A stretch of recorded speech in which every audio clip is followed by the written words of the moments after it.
I would do a little topic which I've been thinking about for a long time. Musicians who got sacked. I don't know why this idea came into my head. I've always been sort of interested in the stories of bands and members of bands, and it's particularly interesting when group members get fired. I think particularly when it's either on the eve of some incredible amount of success or they get fired mid-term. Let's start with the great granddaddy beast of them all. And I was wondering whether I actually had any record or CD that had a photo of Pete Best on it. I thought I had the Anthology Volume 1 on CD. Turns out I do not. Then I remembered this record. This is the early years, the Beatles, featuring Tony Sheridan. And here we can see Pete Best, who obviously, he was the original drummer for the Beatles. He was fairly important in the Beatles' kind of early story. His mother ran the club which they played in, the Casbah Club. Pete Best actually was the guy who did all the accounts. In fact, he almost became their manager. Him and his mother almost took over the management of the Beatles. It was, they were really very well connected with them in a sense. But unfortunately, the Beatles didn't really consider him to be in the band. They just allowed him to play drums so that they could get to Hamburg and be a proper band. And almost immediately after he joined, they were trying to get rid of him. History tells this story that he was in the band for a couple of years and then they suddenly knifed him in the back. But the story was more complicated than that. They were always trying to get rid of him. They didn't really like him. They didn't get on with him. Not even in Hamburg. He kept himself to himself. In fact, what he used to do is he used to take himself off to the homes of various strippers. When the Beatles were carousing together and having a good time, Pete would take himself off.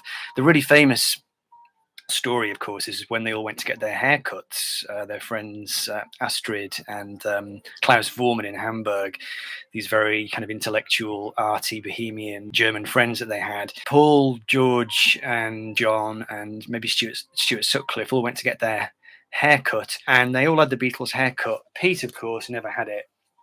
He kept the hair as a big, brill creamed thing. Yeah, he was just doomed.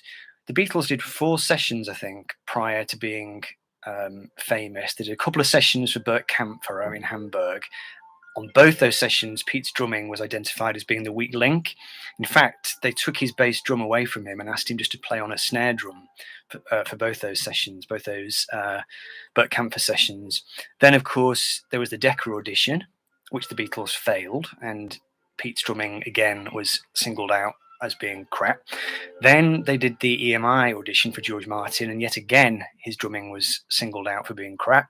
And then they finally decided to get rid of him, and there was a bit of a legal tussle. What Brian Epstein had to do, he had to basically I think he had to fire all the Beatles. He had to completely terminate the business agreement that he had with them in order to re-engage them again. So an entirely new contract had to be drawn up, this time with Ringo Starr as one of the signatories rather than Pete Best. So it was all incredibly messy.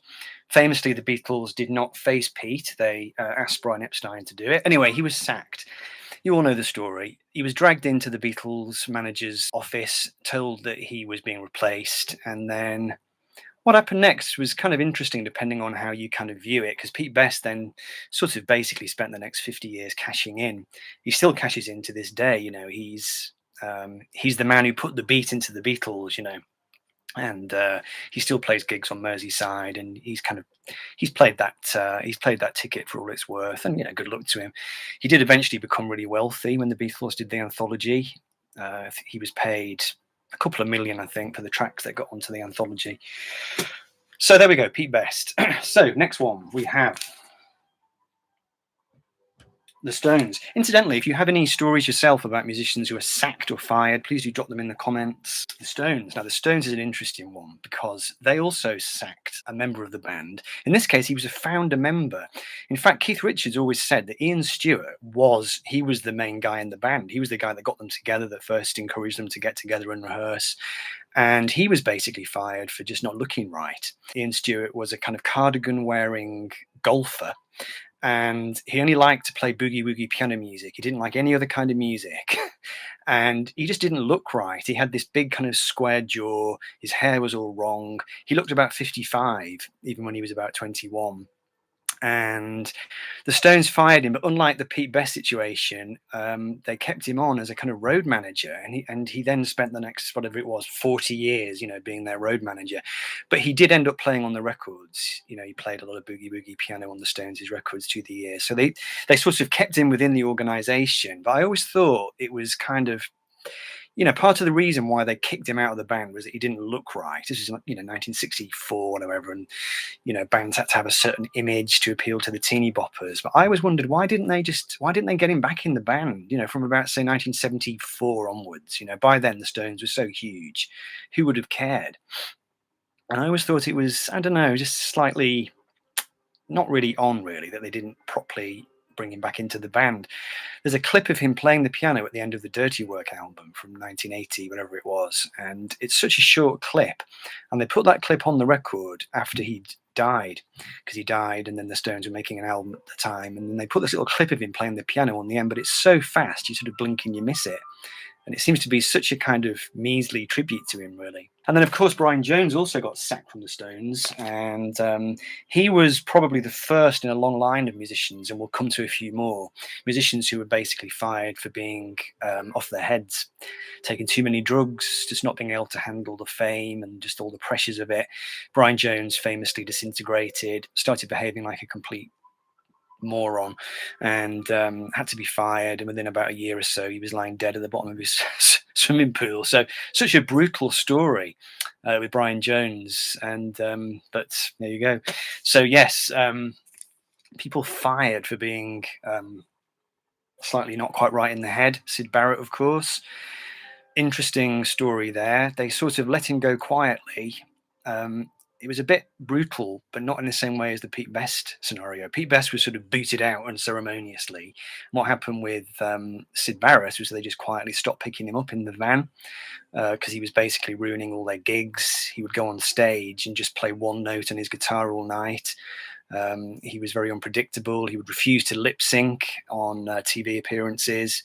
It became absolutely impossible. So what they did was, there was a gig one night happening somewhere, and I think it was Rick Wright who would usually pick Syd up in the van and drive him. And that night they just made up a story, really. And then Syd gradually discovered that he'd been booted out of the band. And there was this sort of dreadful, uneasy period when there was a 5-piece Floyd, when Syd and David Gilmour were both in the band together. And there's quite a famous photograph where there's this sort of 4-man Floyd with Dave in the band, and you can see Syd in the background. There's this kind of haunting presence in the background. And for Syd, of course, it was a total disaster, personal disaster for him, because it had been his band, really, and he just disintegrated after that. And, a terrible story unfolded then for at least, 20 years. Absolutely terrible state of affairs happened on the back of that, and his personality completely disintegrated. Tyrannosaurus Rex. Now, I had to write this down. This one is a truly terrible story as well, really. Steve Peregrine Took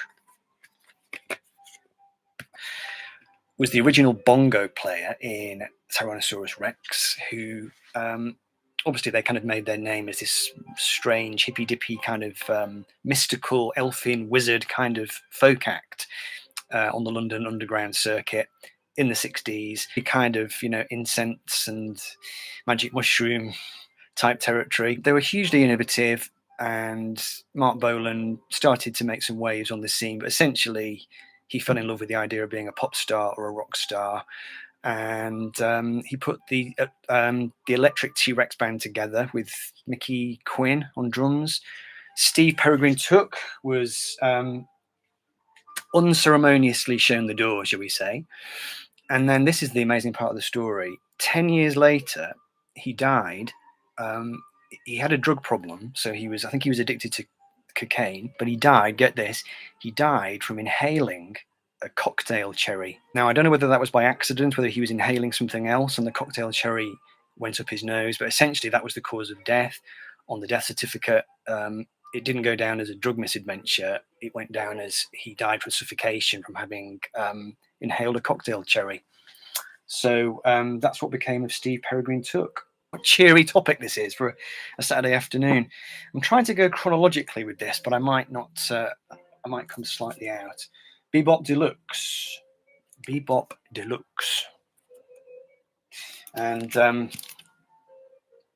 bit of a tangled history here, interconnected with the history of Steve Harley and Cockney Rebel. Now, I'm going to have to refer to my notes for this one because it's quite complicated. So Bebop Deluxe is put together by Bill Nelson, who was an extremely talented musician from Yorkshire, from West Yorkshire. He put together Bebop Deluxe, and the band consisted of Ian Parkin on guitar, Robert Bryan on bass, Nicholas Chatterton Dew on drums, and Richard Brown on keyboards. They gigged around. They made the first album, which was Axe Victim, and then Bill Nelson essentially sacked them all. And they were his friends too. They'd been his friends from school days, I think. He put the band together, but I'm not sure if it was record company problems or he was kind of aware that the band. I think what happened was they did a tour with, I can't think who it was now. They did a national tour with some band or other, and Bill Nelson looked at this band that they were supporting, and he came to the conclusion that his band were not really on the same level, and he was an extremely ambitious guy, so he basically fired the entire band. So Ian Parkin, Robert Bryan, Nicholas Chatterton, and Richard Brown all got the push. And then what happened is, so in the meantime, Steve Harley and Cockney Rebel is a bit of a strange reversal, because Cockney Rebel sort of fired Steve Harley. The band fired their leader. The members of Cockney Rebel were now, without Steve Harley, so they didn't really have a kind of, way of getting any more songs written or any hits written. So they basically ended up joining Bebop Deluxe, but only very briefly. Paul Jeffries, bass, and Milton Ream James, both from Cockney Rebel, went on to join the new version of Bebop Deluxe, and within about 6 months, Bill Nelson had fired them as well. So he fired them and got a new version of the band together. So he was a ruthless bastard, Bill Nelson. He really kind of, I think he had a vision of what he wanted the band to be, and he was not going to let anything stand in the way of that. So Jeff Britton, Wings. He was in the band for about maybe 6 months. Quite a funny story, this one. McCartney was notoriously bad at choosing musicians, just in terms of who he would try and put together with who. Now, in the mid-70s, Wings were one of the big kind of toking bands. You had Denny Lane, he was a big toker. You had Jimmy McCulloch at this stage, he was a big alcoholic. Paul and Linda obviously were big smokers. And they got this guy in Jeff Britton, who was basically a kind of health freak nut. And he was a huge karate expert, and he would turn up to rehearsals in this karate costume, and he'd be like, doing all this chopping bricks in half or whatever it is you do in karate. He was totally at sea with his musicians. He couldn't orientate himself at all. It was a complete culture clash. He decided early on that Denny Lane and Jimmy McCulloch were a pair of bastards, basically hated them. And he went into the band kind of excitedly telling his wife that they were going to be millionaires. He did play on a couple of tracks. He played on a couple of tracks from Venus and Mars, played on the Junior's Farm single. But then there were all these tensions in the band. He had to be let go, and he was replaced by Joe English. So, and that was his kind of like, his 2 minutes of fame came and went. And I assume he went back to being just doing karate and being a health food nut. So, okay, let's do Bob Weston next. So, yes, Bob Weston. Let's see if I can get a picture of him. Fleetwood Mac. This is him.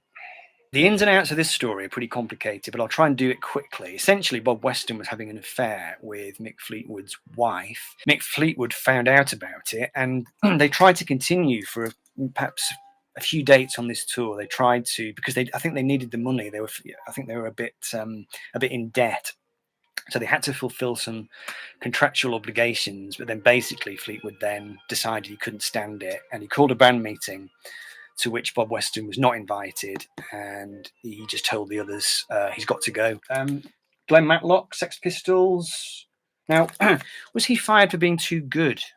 I'm not that up on my Sex Pistols history, but Glenn Matlock certainly, well, as far as I know, he was fired from the band. He didn't leave, did he? He was pushed, even though he was their songwriter and he was the only good musician in the group. And I guess maybe that was the problem with him, really. He was kind of, he didn't he didn't properly sort of imbibe the punkish notion that you should not be able to play your instrument and you should just basically be a bit of a rank amateur. I think Glenn Matlock was far too well. He was into the Beatles, wasn't he? That was the thing that really got up the noses of Steve Jones and John Lydon, and the fact that he was a Beatles fan. To be a Beatles fan in mid-1970s punk London was not really a thing, was it? Phony Beatlemania has bitten the dust, as Joe Strummer sang. So I think as soon as Glenn Matlock said that, he was probably doomed. Squeeze. Now, there's some controversy behind this one, and Harry Kukuli, the original bass player from Squeeze, and he'd been in the band since 1974. They signed to A&M in 77, did the first album, which was called Squeeze, did the second album, which was Cool for Cats, and then Harry was basically sacked from the band at that point for not being good enough on the bass. I think he was a bit of a disco head. They didn't really want to go down that route. Now, what happened with this one, the Cool for Cats album was repressed, and not only did they remove Harry from the cover and replace him with the new bass player, John Bentley, they also, extremely controversially, put John Bentley's name on the cover as playing bass instead of Harry Kukuli's name. So Harry had played bass on the album, he played bass on Cool for Cats, he played bass on Up the Junction, Slap and Tickle, etc.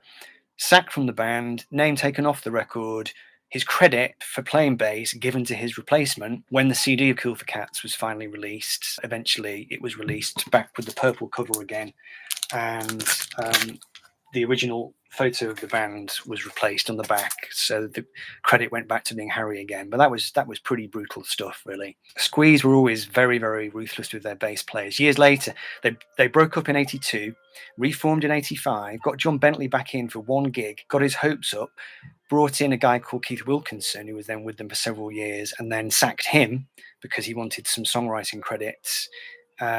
Then they got John Bentley back in the band again and then sacked him again. Just an endless parade of sacked bass players. Def Leppard. On Through the Night. And here we can see Pete Willis. That was his name, wasn't it? Yeah. Pete Willis on guitar. One of the original members of Def Leppard. Himself along with Steve Clark, with the two guitarists, of course. And he was booted out of the band for drink problems, I think. But what is often forgotten, because I think people often think of him as being on the first album and then they got in Phil Collin, but in fact, I think he ended up playing on at least 2.5 albums. I think he might have even been on Pyromania. I think Pete Willis was on Pyromania, and he tells the story of being on the dole and going down to the dole office and trying to get his check or something, or trying to sign on. And Pyromania at the time, I think, was #1 in the US charts, but they booted him out, and he was kind of flat broke. So he had to. I'm not sure what actually became of him in the end. I mean, I assume he eventually got a steady job, got a day job, but that was a fairly brutal thing, really, because Def Leppard were absolutely massive, weren't they? Shortly afterwards.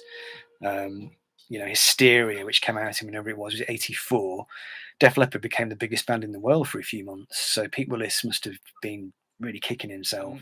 The last one I was going to mention was Tony, what was his name, from Oasis, the drummer from Oasis. Tony, mine's gone completely blank.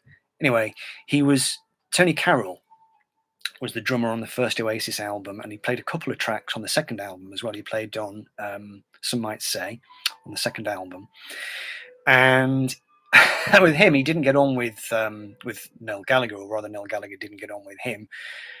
They thought he was a crap drummer. They didn't like the way he played the drums. They tried to get him some drum lessons. That didn't really work out, and then they sacked him.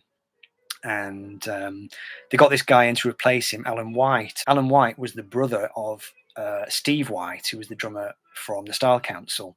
So he had connections. Noel Gallagher basically took him for a drink in a pub in Camden and just offered him the job, without an audition or anything. And they were doing Top of the Pops the next week, doing Some Might Say. And I think at that point, the Nebworth gig was already booked in. So Alan White basically walked into that band, and maybe 3 or 4 weeks later, he was playing Nebworth. And then, of course, he played drums on the second Oasis album. So instant stardom for him. Whereas Tony McCarroll or Tony Carroll, I think, went into litigation with them then, trying to get some what he saw as his share of the earnings from the first Oasis album. Yes, George, the Temptations guy. Was it David Ruffin? Wanted the Temptations to be called David Ruffin and then David Ruffin and the Temptations, and he was quickly bundled out of the group. I'm sure there are other examples of that too, where a band member has basically started to get a bit overbearing. Richie Blackmore, says Chris, has sacked most people from all versions of Rainbow. Richie Blackmore has always struck me as being a real sort of objectionable old goat, really. I've kind of seen him being interviewed, and he strikes me as being quite a humourless man, very clever man, but maybe not somebody with a big sense of humour. I know he sacked Graham Bonnet from Rainbow, didn't he? Because Graham Bonnet refused to grow his hair.